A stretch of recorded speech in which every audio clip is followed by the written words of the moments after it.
En Afrique du Sud, retrouver notre correspondante Caroline Dumais. Bonjour Caroline. La question qu'on se pose Bonjour. aujourd'hui, c'est qu'espèrent obtenir par cette procédure les Sud-Africains? Eh bien, ils espèrent obtenir un cessez-le-feu, en fait. Ils l'ont demandé à plusieurs reprises aux Nations Unies.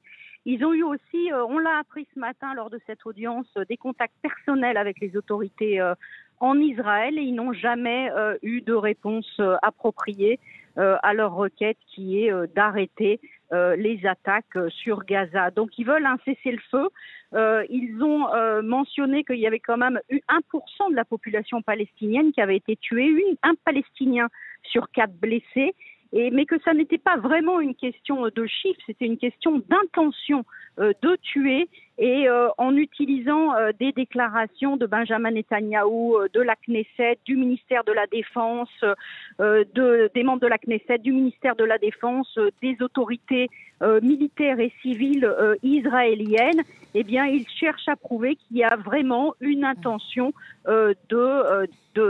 d'éliminer, entre guillemets, le peuple palestinien, donc une intention de génocide. Les audiences ont été très émouvantes parce qu'il y a eu aussi certaines vidéos glaçantes qui ont été montrées au panel.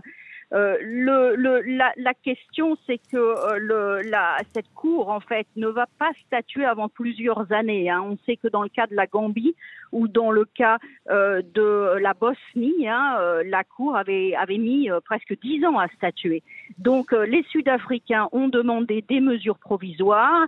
Le temps que la cour statue, est-ce un génocide ou n'est-ce pas un génocide? Eh bien, il faut déjà arrêter le massacre. Donc, les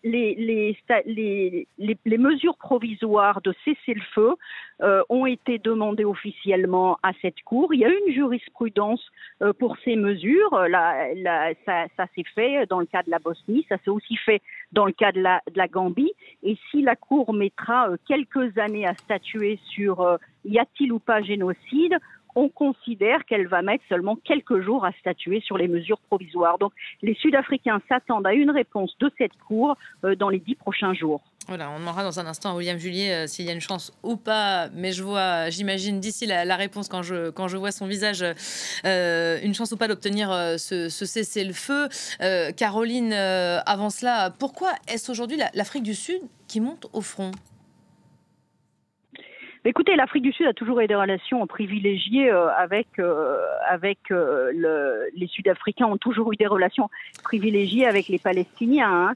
On sait que Nelson Mandela avait des relations privilégiées avec Yasser Arafat. On sait que la cause palestinienne est dans l'ADN de l'ANC.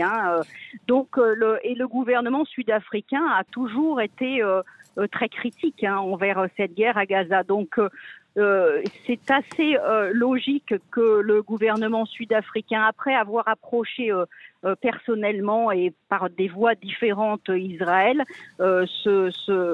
approche désormais cette cour. Maintenant, ils ne sont pas les seuls. Ils affirment qu'il y a une quinzaine de pays qui les suivent dans cette initiative. Et les Sud-Africains aussi ont quand même des moyens financiers, des moyens légaux et des experts légaux pour faire ce genre de procédure internationale. Donc voilà, il y a plusieurs raisons qui font que finalement, c'est pas vraiment une surprise de voir l'Afrique du Sud en tête de cette initiative. Merci beaucoup, Caroline.